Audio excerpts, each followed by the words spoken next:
Assalamualaikum warahmatullahi wabarakatuh. Bismillahirrahmanirrahim. Waalaikumsalam Alhamdulillahi rabbil alamin. warahmatullahi wabarakatuh. Wassalatu wassalamu ala ashrafil anbiya'i wal mursalin. Sayyidina Muhammadin wa ala alihi wa ashabihi wa man tabi'ahu ila yaumiddin, amma ba'du. Para pendengar yang saya muliakan, Alhamdulillah pada malam hari ini kita bisa berjumpa kembali dalam kajian kita, kajian fikih, kajian kitab takrib yang dikarang oleh Imam Abi Suja. Alhamdulillah dalam kajian kita yang lalu telah kita terangkan dan telah kita kaji mengenai perkara-perkara yang diharamkan bagi orang yang menyandang haid atau nifas.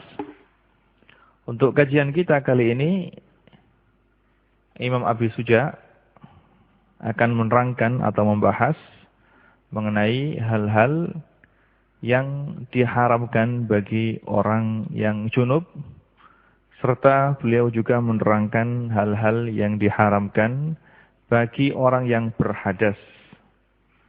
Karena memang secara fikih hadas itu dibagi menjadi 3.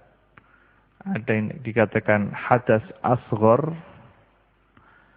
yaitu hadas bagi orang yang tidak mempunyai wudu.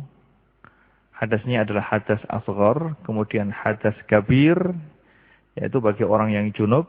Dan hadas akbar bagi orang yang kena haid dan nifas. Kenapa dikatakan haid dan nifas sebagai hadas akbar, hadas yang paling besar? Karena hal-hal yang diharamkan atas orang yang haid lebih banyak daripada hal-hal yang diharamkan atas orang yang junub dan orang yang tidak berwudu. Maka dari itu, haid ini terbilang hadas yang paling besar. Haid dan nifas terbilang hadas yang paling besar, hadas akbar. Setelah haid dan nifas adalah hadas kabir, yaitu hadasnya orang yang junub. Kemudian hadas asghar, hadas orang yang tidak punya wudu. Dikatakan hadas asghar karena memang perkara-perkara yang diharamkan atas orang yang tidak berwudu itu lebih sedikit daripada perkara-perkara yang diharamkan atas orang yang junub atau orang yang sedang nifas dan haid. Bismillahirrahmanirrahim. Qala al-musannifu rahimallahu ta'ala wa nafa'ana bi'ulumihi fid dharaini amin. Wa yahrumu 'alal junubi khamsatu asya'a: as-salatu wa qira'atul qur'ani wa massul mushafi wat tawafu wal lubsu fil masjid. Yang artinya yahrumu diharamkan bagi orang yang dalam keadaan junub khamsatu asya, 5 perkara. Yang pertama as-salatu, yang pertama adalah salat. Yang kedua wa qiraatul Qur'an, membaca Quran. Yang ketiga wa massul mushaf, menyentuh mushaf. Yang keempat wat tawafu, tawaf. Yang kelima wal lubsu fil masjid, berdiam di dalam masjid. Hal-hal inilah yang diharamkan bagi orang yang dalam keadaan junub. Yang pertama adalah as-shalah. Diharamkan bagi orang yang sedang dalam keadaan junub untuk melakukan sholat. Kalau seandainya dia lupa misalnya, lupa kalau dia itu dalam keadaan junub, akhirnya dia langsung, jadi saya pernah punya seorang teman, mondok bersama dulu, lupa kalau dia dalam keadaan junub, karena pengurus ketika itu membangunkan dia, bagi santri yang terlambat bangun akan dipukul, akhirnya dia langsung lari ke tempat wudu, terus sholat berjamaah. Ketika selesai sholat berjamaah, dia ingat kalau dia itu dalam keadaan junub belum mandi. Maka kalau orang mengalami kejadian seperti ini, maka sholatnya tidak sah. dan wajib untuk mengulanginya. Tapi kalau dia sengaja sholat tanpa mandi terlebih dahulu, maka ini hukumnya haram. Hukumnya adalah haram. Karena diharamkan bagi orang yang dalam keadaan junub untuk melakukan sholat. Dalilnya adalah yang pertama, ijma' para ulama. Kesepakatan para ulama. Ulama semuanya telah sepakat bahwasanya orang yang dalam keadaan junub haram untuk melakukan sholat. Juga Allah Subhanahu wa ta'ala telah berfirman dalam surat An-Nisa, "Wala taqrabus sholata wa antum sukara hatta ta'lamu ma taquluna wala junuban illa abiri sabilin hatta taghtasilu."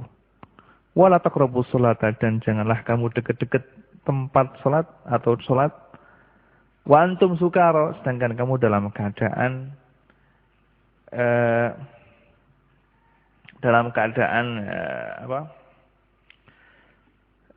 sakron atau dalam keadaan mabuk, hatta ta'lamu, sehingga kamu mengetahui ma taquluna, apa yang kamu ucapkan, wala junuban, dan bukan orang yang junub, illa abiri sabilin hatta taghtasilu, kecuali orang yang lewat ke tempat tersebut hatta taghtasilu, sampai dia melakukan mandi.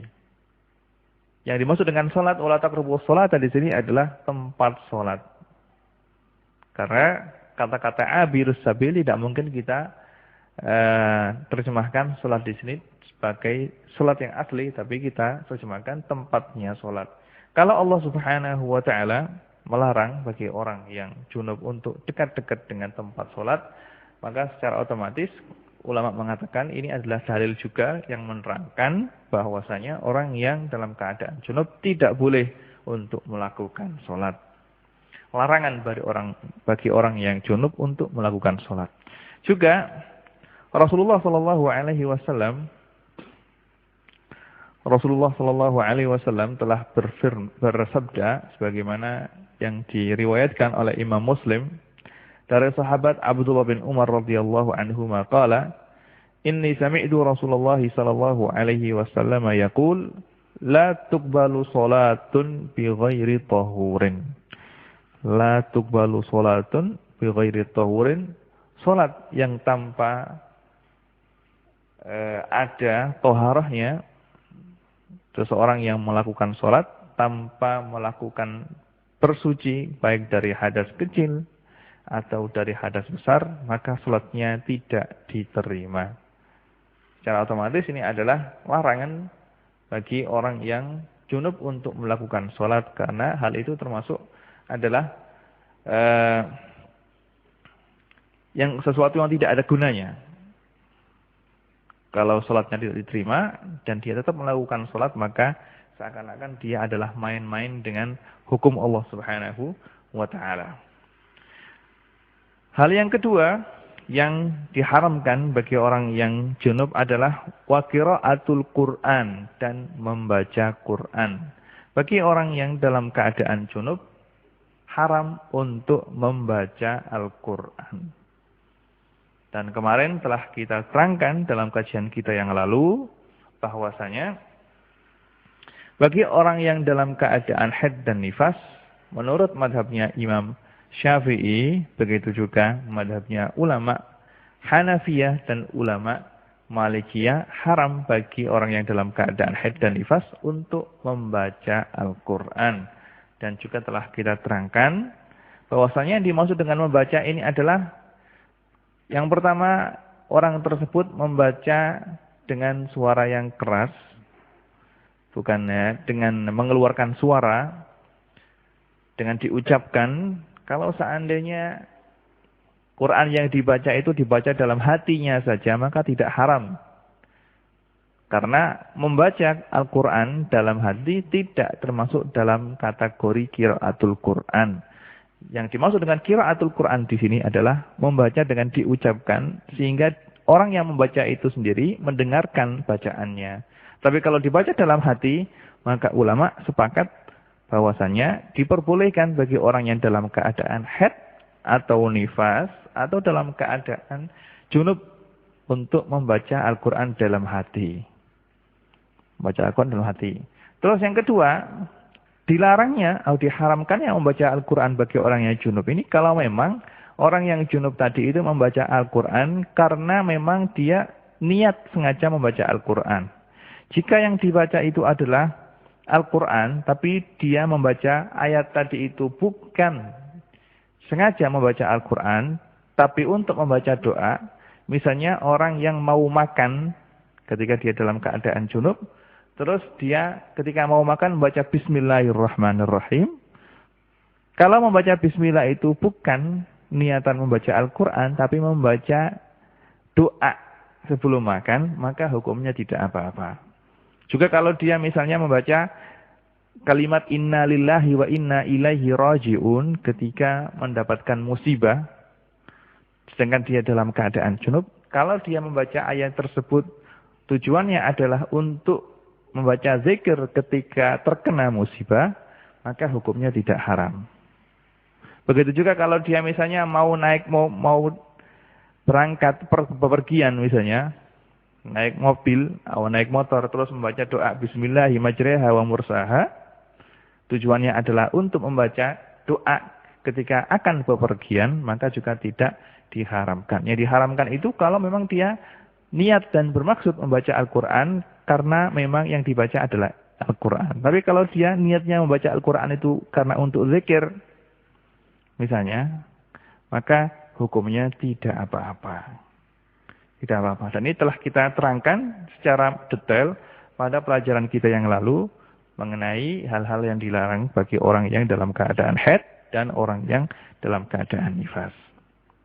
Cuma di sini perlu digarisbawahi, kemarin telah kita terangkan juga bahwasanya Imam Malik atau ulama mazhab Malikiyah mengatakan bahwasanya membaca Quran bagi orang yang dalam keadaan haid dan nifas adalah tidak apa-apa. Tidak apa-apa karena mereka berprinsip atau berpegangan bahwasanya dalil yang diajukan oleh ulama jumhur yang melarang membaca Al-Quran bagi seorang wanita yang dalam keadaan haid dan nifas itu menurut ulama Malikiyah dalilnya adalah dhaif. Maka dari itu mereka mengatakan membaca Quran bagi orang yang dalam keadaan haid dan nifas diperbolehkan.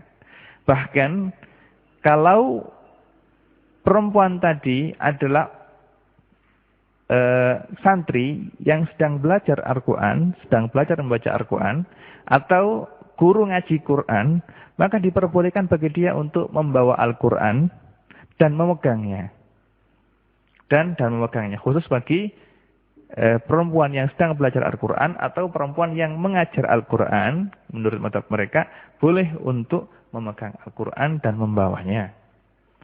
Tapi dalam hal ini, dalam hal junub ini, tetap ulama Malikiyah tidak memperbolehkan bagi orang yang junub untuk membaca Al-Quran atau membawa Al-Quran dan menyentuh Al-Quran.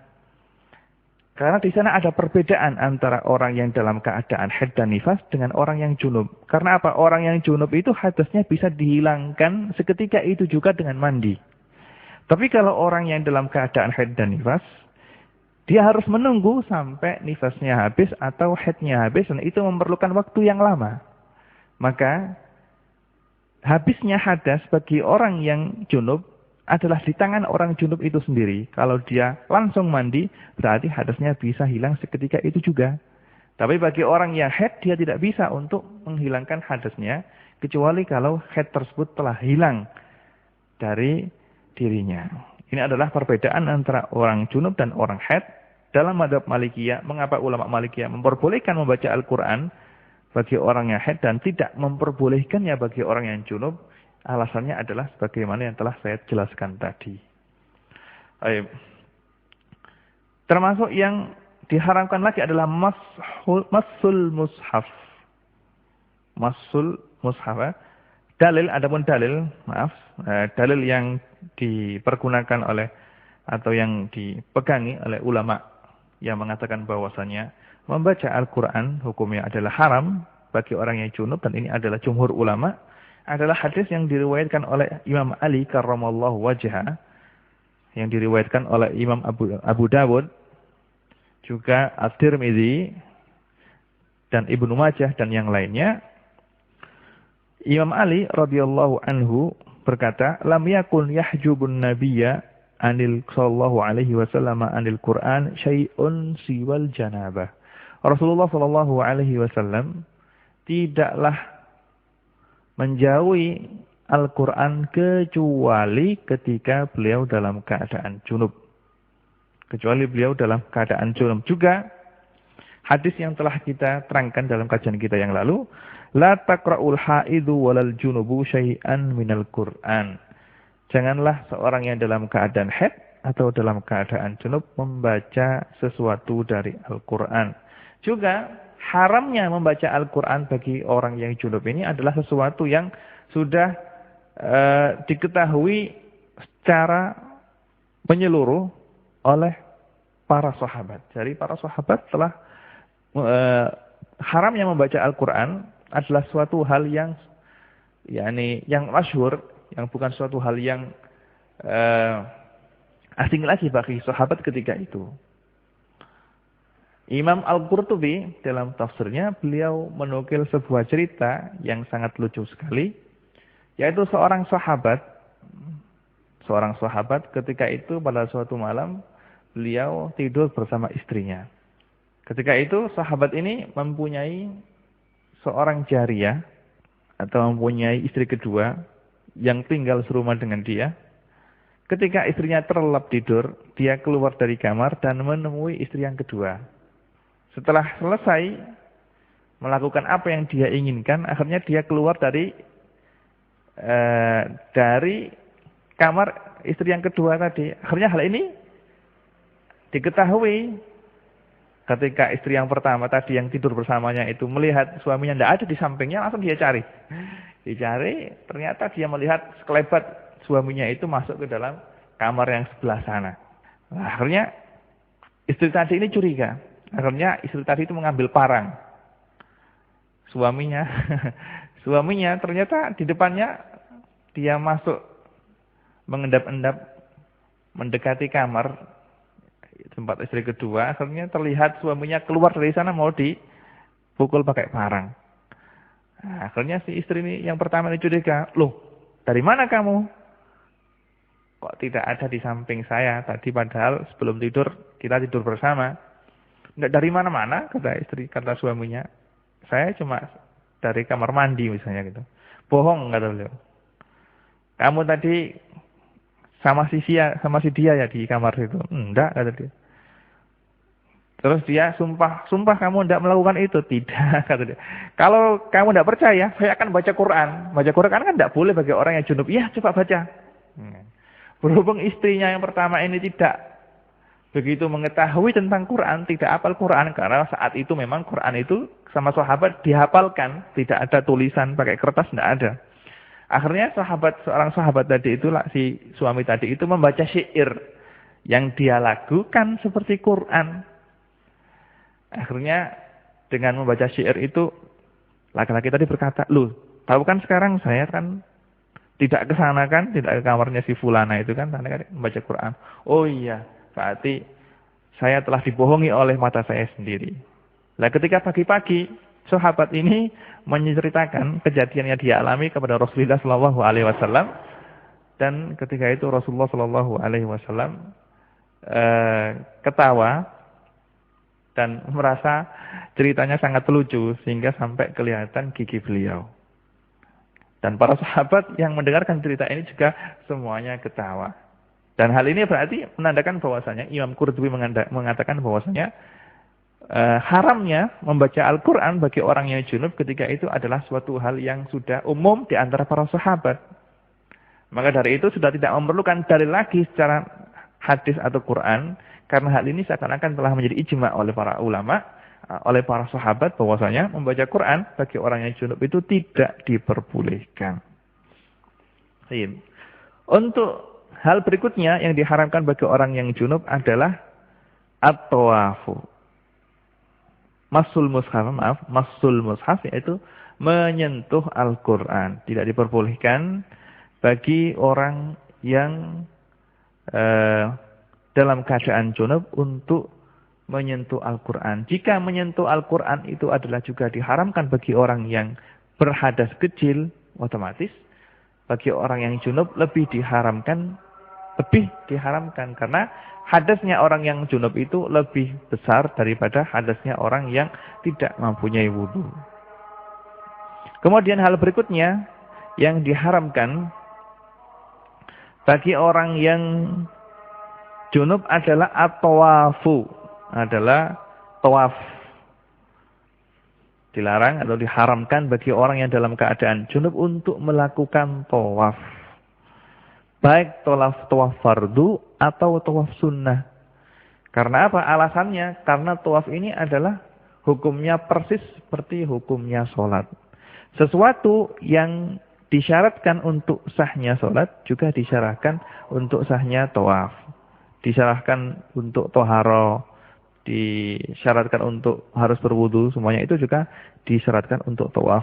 Dalilnya adalah hadis yang diriwayatkan oleh Imam Hakim dan yang lainnya.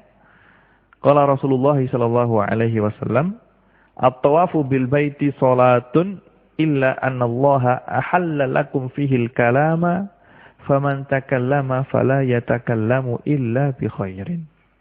Yang artinya tawaf adalah hukumnya seperti sholat. Hanya saja Allah Subhanahu wa taala memperbolehkan kamu semua untuk bercakap-cakap ketika tawaf. Barang siapa yang bercakap-cakap ketika tawaf, maka hendaklah dia bercakap-cakap hal yang baik. Hadis yang diriwayatkan oleh Imam Tirmidzi juga yang lainnya. Jadi tawaf tidak sah kecuali orang yang bertawaf itu dalam keadaan suci. Orang yang dalam keadaan junub maka tidak diperbolehkan untuk melakukan tawaf. Juga karena tawaf ini adalah dilakukan di dalam masjid, tawaf itu tidak sah kecuali dilakukan dalam Masjidil Haram. Dan orang yang junub itu tidak boleh memasuki masjid, secara otomatis tawaf tidak sah bagi orang yang sedang junub. Karena orang junub tidak boleh masuk masjid. Dan tawaf ini tidak sah kecuali dilakukan di dalam masjid. Rasulullah SAW telah bersabda, Inni la uhillul masjida li haidin wala junub.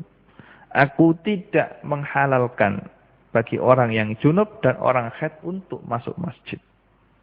Nah, di sini maka orang yang dalam keadaan junub haram untuk melakukan tawaf. Hal berikutnya yang diharamkan bagi orang yang dalam keadaan junub adalah al-lubsu fil masjid, berdiam diri dalam masjid. Haram bagi orang yang dalam keadaan junub untuk berdiam diri dalam masjid. Dalilnya adalah hadis yang saya baca tadi. Inni la uhillu al-masjida li haidin wala junub. Juga firman Allah Subhanahu wa taala yang telah saya baca tadi, wala taqrabu sholata wa antum sukara hatta ta'lamu ma taquluna wala junuban ila abiri sabilin hatta taghtasilu. Orang yang dalam keadaan junub tidak boleh untuk berdiam diri dalam masjid kecuali untuk sekedar untuk lewat saja diperbolehkan. Tapi kalau untuk berdiam diri, duduk di situ, maka tidak diperbolehkan. Termasuk hukumnya orang yang berdiam diri di masjid adalah orang yang masuk masjid dan berputar-putar di dalam masjid. Tapi kalau untuk lewat saja diperbolehkan. Tapi kalau berputar-putar di dalam masjid, maka tidak diperbolehkan. Baik. Setelah menerangkan hal-hal yang haram bagi orang yang dalam keadaan junub, maka Imam Abi Suja juga tidak lupa menerangkan hal-hal yang diharamkan bagi orang yang mempunyai hadas kecil, bagi orang-orang yang tidak punya wudu. Yang pertama adalah yahrumu 'alal muhditsi, haram bagi orang yang berhadas tidak mempunyai wudu. Salah satu asya, 3 hal. Yang pertama as-sholatu, salat. Yang kedua at-tawafu, tawaf. Yang ketiga masul mushaf, menyentuh mushaf, wa hamluhu, dan membawanya. Jadi haram bagi orang yang sedang dalam keadaan berhadas, tidak mempunyai wudu, 3 hal ini. Jadi tadi saya terangkan bahwasanya yang diharamkan bagi orang yang junub itu 5 hal. Yang pertama adalah sholat, yang kedua adalah tawaf, yang ketiga adalah membaca Al-Quran, dan menyentuh Al-Quran. Yang keempat, yang kelima adalah al-lubsu fil masjid, berdiam diri dalam masjid. Nah, untuk orang yang ini 5 hal. Untuk ini bagi orang yang junub, bagi orang yang berhadas 3 hal. Salat, tawaf, dan menyentuh Al-Quran serta membawanya. Kalau bagi orang yang sedang dalam keadaan junub, dalam keadaan haid dan nifas, yang diharamkan lebih banyak lagi. Kemarin kita terangkan 11 hal yang diharamkan bagi orang yang dalam keadaan haid dan nifas. Baik. Hal yang pertama yang diharamkan bagi orang yang dalam keadaan hadas tidak mempunyai wudu adalah sholat. Dan ini adalah telah menjadi kesepakatan para ulama, baik sholat fardu atau sholat sunnah. Dan termasuk dalam hukumnya sholat adalah sujud tilawah atau sujud syukur. Sujud syukur dan sujud tilawah diharamkan bagi orang yang tidak berwudu. Maka kalau misalnya salah satu dari teman-teman kita, pendengar misalnya, lagi main bola misalnya, kompetisi gitu ya biasanya, terus menang, terus sujud syukur biasanya seperti yang di TV-TV itu. Nah, kalau dia tidak mempunyai wudu, maka tidak diperbolehkan, haram untuk melakukan sujud syukur kalau dia tidak berwudu. Begitu juga sujud syukur ini disyaratkan seperti apa yang disyaratkan dalam sholat. Dia harus menghadap kiblat, juga auratnya harus tertutup. Karena hukumnya sujud syukur itu seperti hukumnya sholat. Begitu juga harus mempunyai wudu. Kalau tidak, maka haram untuk melakukan sujud syukur. Jadi sujud syukur dan sujud tilawah hukumnya seperti sholat. Haram bagi orang yang berhadas untuk melakukannya. Karena seperti yang saya jelaskan tadi, Rasulullah SAW telah bersabda, la yaqbalullahu sholatan bi ghairi tahurin. Allah Subhanahu wa taala tidak akan menerima salatnya orang yang berhadas. Dalam hadis yang lain, la yaqbalullahu sholata ahadikum idza ahdatsa hatta yatawadda. Yang artinya Allah Subhanahu wa taala tidak menerima salat dari salah satu kamu semua kalau dia berhadas sampai dia wudu terlebih dahulu. Jadi salat ini tidak diterima kecuali orang tersebut telah berwudu terlebih dahulu. Ini ada larangan bagi orang yang tidak berwudu untuk melakukan salat. Yang pertanyaan kedua adalah tawaf. Tawaf juga haram bagi orang yang tidak berwudu. Jadi kalau ada orang yang mazhabnya mazhab Syafi'i terus lagi dalam keadaan tawaf, terus tersentuh oleh seorang perempuan ajnabiyah yang bukan mahram, maka dia wajib untuk berwudu terlebih dahulu terus meneruskan tawafnya. Dan ini adalah hal yang sangat masyaqqah sekali, khususnya bagi orang yang dalam keadaan haji. Karena dalam tempat tawaf, dalam mataf itu, tempat tawaf itu, orangnya sangat banyak sekali dan berdesakan. Jadi untuk menghindari jangan sampai kesentuh perempuan itu sangat sulit sekali. Kalau memang seperti itu, maka bagi orang yang ingin melakukan tawaf, sedangkan dia takut untuk wudunya batal, sehingga dia harus berwudu, padahal tempat wudu itu sangat jauh di luar Masjidil Haram, maka dalam hal ini dia bisa misalnya mengambil sebuah qaul dalam mazhab Syafi'i yang mengatakan bahwasanya yang batal itu adalah batal wudunya orang yang menyentuh. Kalau orang tersebut disentuh, maka wudunya tidak batal. Ini adalah qaul muqabil mu'tamad dalam mazhab Syafi'i, tapi boleh dipakai untuk amal sendiri. Jadi batal wudu bagi orang yang menyentuh. Adapun orang yang disentuh, wudunya tidak batal. Ini kalau dia masih ingin tidak keluar dari mazhab Syafi'i. Atau dengan memakai pendapatnya Qadhi Husain bagi seorang perempuan. Qadhi Husain mengatakan bahwasanya perempuan itu adalah menjadi orang yang disentuh, selalu menjadi al-mamsus. Adapun untuk masuk adalah orang laki-laki. Ini adalah pendapatnya Qadhi Husain yang mengatakan bahwasanya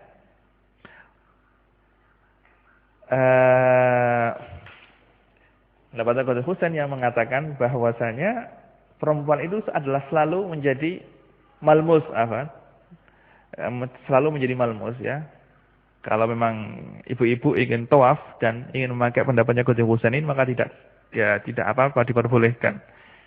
Yang mengatakan bahwasanya perempuan itu ada al-malmus, adapun yang menjadi lamis adalah laki-laki yang batal wudunya adalah batal wudunya orang laki-laki.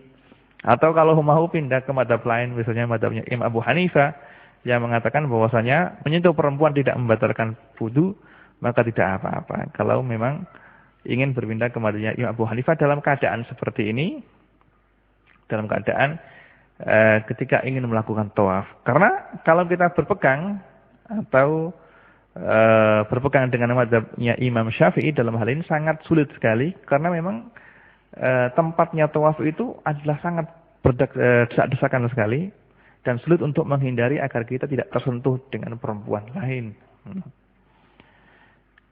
Dan dalil diharamkannya tawaf bagi orang yang tidak berwudu adalah seperti hadis yang saya sebutkan tadi, at-tawafu bil baiti salatun illa anallaha subhanahu wa ta'ala ahalalakum fihil kalam faman takallama fala yatakallamu illa bi khairin.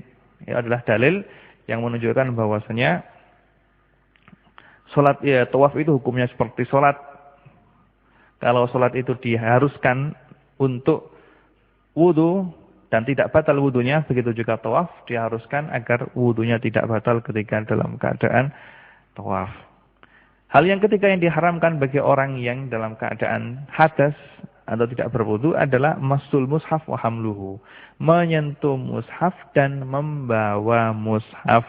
Tidak diperbolehkan bagi orang yang dalam keadaan hadas, tidak mempunyai wudu, untuk menyentuh mushaf. Untuk menyentuh mushaf juga untuk membawanya. Kalau menyentuh saja tidak diperbolehkan, apalagi membawanya. Tidak diperbolehkan. Mimbabil aula. Karena Allah Subhanahu wa ta'ala berfirman dalam surat Al-Waqi'ah yang bunyinya la yamassuhu illal mutahharun, dan tidak menyentuh Al-Qur'an kecuali orang-orang yang bersuci.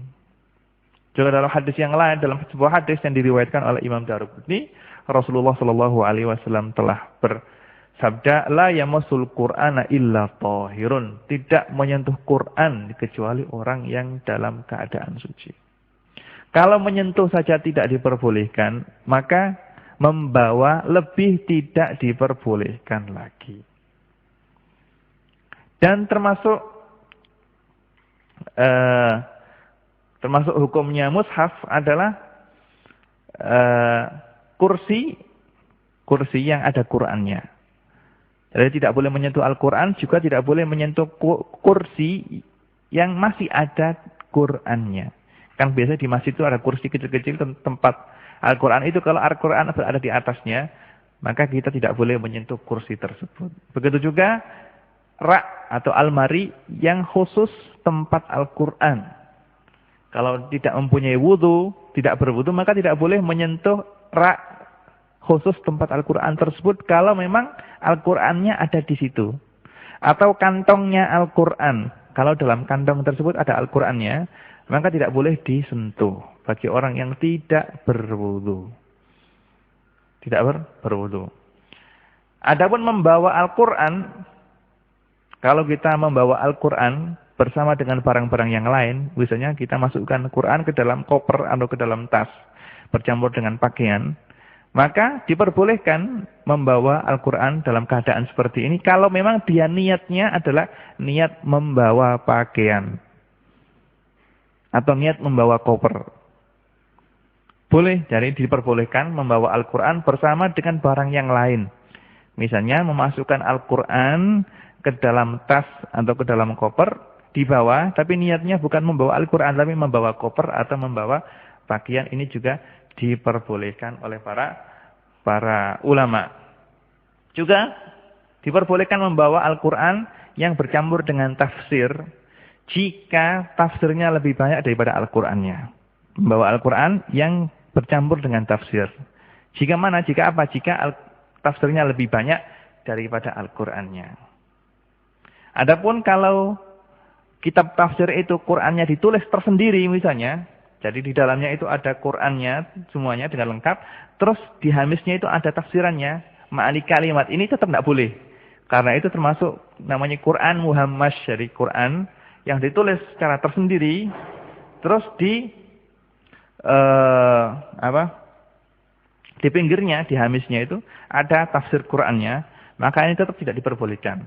Tetap ini mempunyai hukum Al-Quran tidak boleh dibawa bagi orang yang dalam keadaan tidak berwudu atau orang yang dalam keadaan junub atau orang yang dalam keadaan haid dan nifas. Ya. Ini adalah kiranya cukup sekian kajian yang kita ambil untuk kesempatan kita pada malam hari ini. Untuk kajian yang akan datang kita akan membahas mengenai masalah sholat.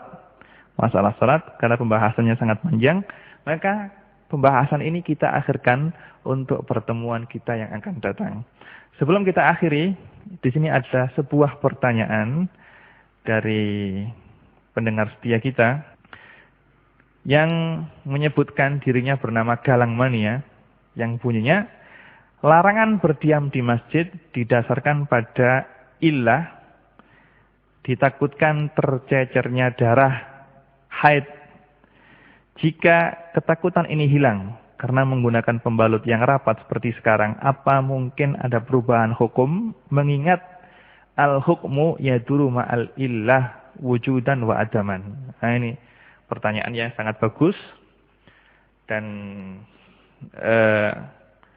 si mas penanya ini kelihatannya mengerti mengenai usul fikih sehingga dia bisa mendatangkan kaidah usul fikih.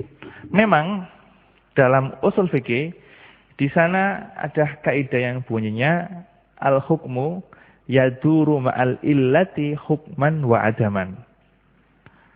Hukum itu selalu berputar dengan ilahnya. Kalau ada ilah, ada hukum. Kalau tidak ada ilah, tidak ada hukum. Nah, memang dalam kalau kita lihat kaidah ini adalah bagi ulama yang berpendapat bahwasanya disyaratkan untuk sahnya sebuah ilah dalam sebuah qiyas adalah ayyakuna antakuna muttaridah munakisah. Jadi bagi ulama yang mensyaratkan dalam qiyas ilah sebuah qiyas itu harus muttarid dan munakis, maka hukum ini berlaku.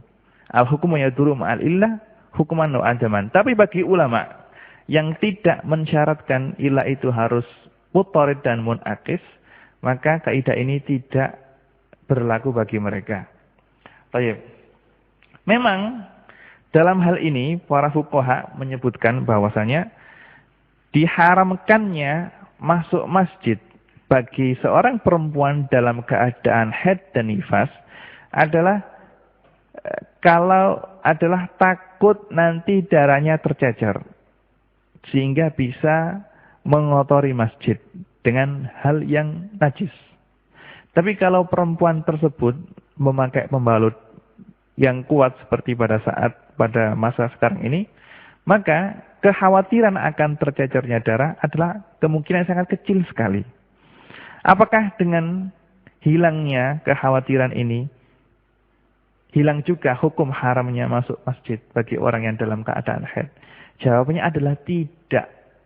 Jadi meskipun seorang perempuan tersebut memakai pembalut dengan kuat sehingga kemungkinan untuk keluarnya darah dan tercecernya darah itu sangat kecil sekali, tetap dia tidak boleh berdiam diri di dalam masjid. Alasannya apa?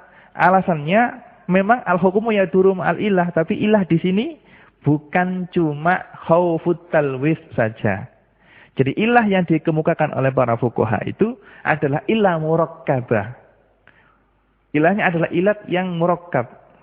Jadi ilah haramannya itu terdiri dari dua ilah. Yang pertama ilahnya adalah khaufu talwisul masjid. Yang kedua ilahnya adalah al-hadas.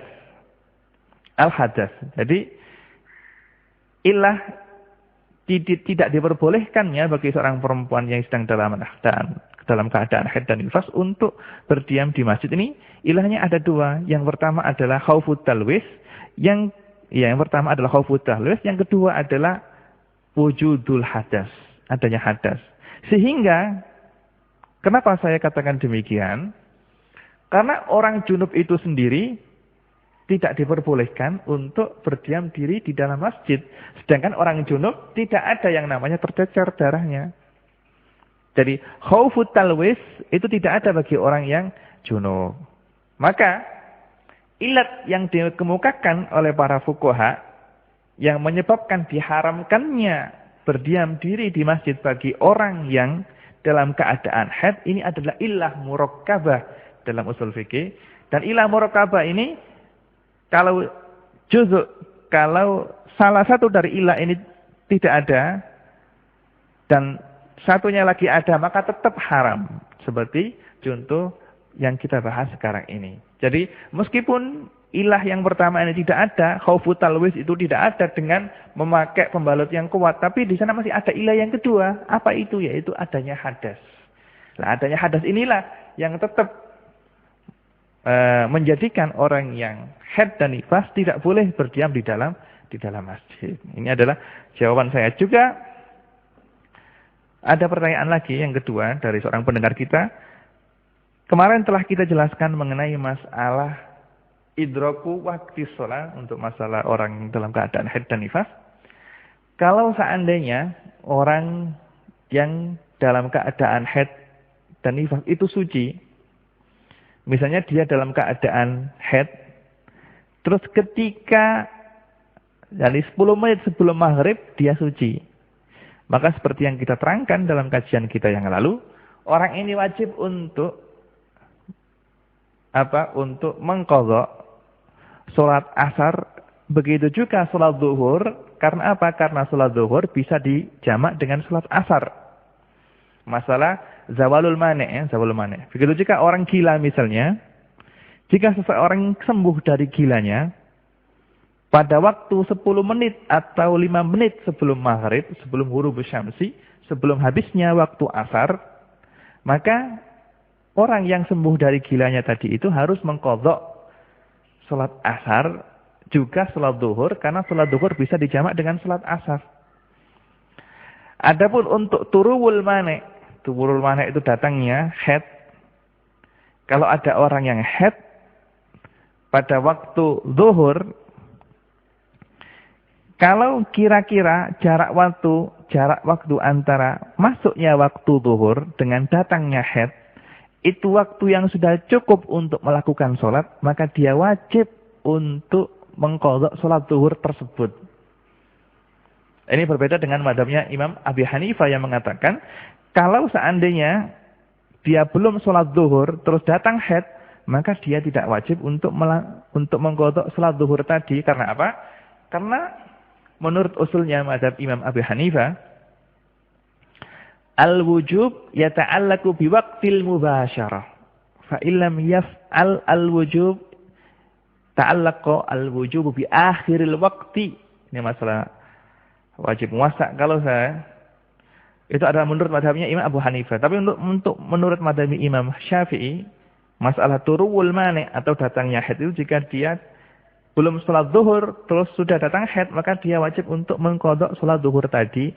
Jika waktu antara masuknya sholat zuhur, waktu zuhur, dengan waktu datangnya haid itu waktu yang cukup untuk dibuat melakukan sholat, maka dia sudah wajib untuk mengqadha sholat zuhur tadi, kalau dia sudah suci dari haidnya. Loh, apa perbedaan antara masalah yang pertama dengan masalah yang kedua? Dalam masalah yang pertama, jika dia suci 10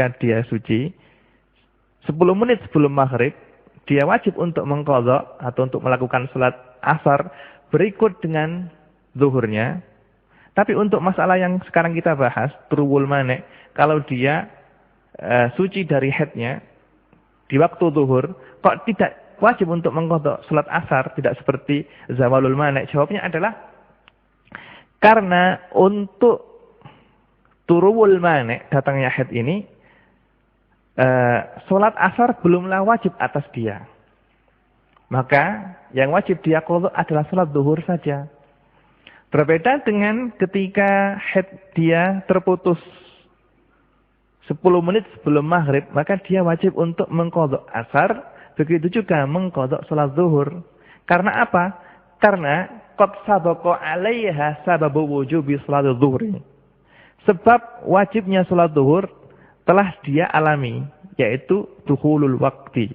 Maka kalau dia suci 5 menit atau 3 menit sebelum maghrib, maka dia wajib untuk mengqadha sholat zuhur. Karena apa? Karena sebab wajibnya sholat zuhur telah dia lalui, yaitu dukhulul waqti sholat. Adapun untuk masalah yang kita bahas, kalau dia seandainya datang haid pada waktu zuhur, loh Ustaz kok sholat asar kok tidak wajib untuk dia qadha kalau dia suci nantinya? Karena sababul wujub untuk sholat asar belum dia dapatkan. Sababul wujub li sholatil asri lam yanaqid laha. Jadi sababul wujubnya dia melakukan sholat asar itu belum ada, karena sebelum asar dia sudah terkena haid terlebih dahulu. Ini adalah perbedaan antara dua masalah. Terus pertanyaan yang ketiga, yaitu masalah kalau misalnya ada orang yang dalam keadaan junub. Orang dalam keadaan junub, sebelum dia mandi untuk menghilangkan junubnya, datanglah haid misalnya. Maka nantinya kalau dia sudah suci dari haidnya, cukup mandi sekali dengan niatan untuk menghilangkan hadasnya haid. Karena apa? Karena hadas yang dia sandang, yaitu hadasnya haid, itu lebih besar daripada hadasnya junub. Sehingga kalau seorang perempuan tadi itu mempunyai hadas junub dan mempunyai hadas haid, maka cukup dia mandi sekali, niatnya adalah untuk menghilangkan hadas haid saja sudah cukup. Begitu juga kalau seseorang itu menyandang hadas kecil dengan hadas besar. Dia tidak punya wudu dan dia juga junub. Maka kalau dia mandi untuk menghilangkan junubnya, kalau ketika mandi tersebut dia tidak melakukan sesuatu yang bisa membatalkan wudu, misalnya tidak kentut dan tidak memegang kemaluannya, maka mandi tadi itu sudah cukup sebagai ganti daripada wudu. Karena al-hadasul asghar yang dariju fi hadasil akbar menurut qaul mu'tamad dalam mazhabnya Imam Syafi'i.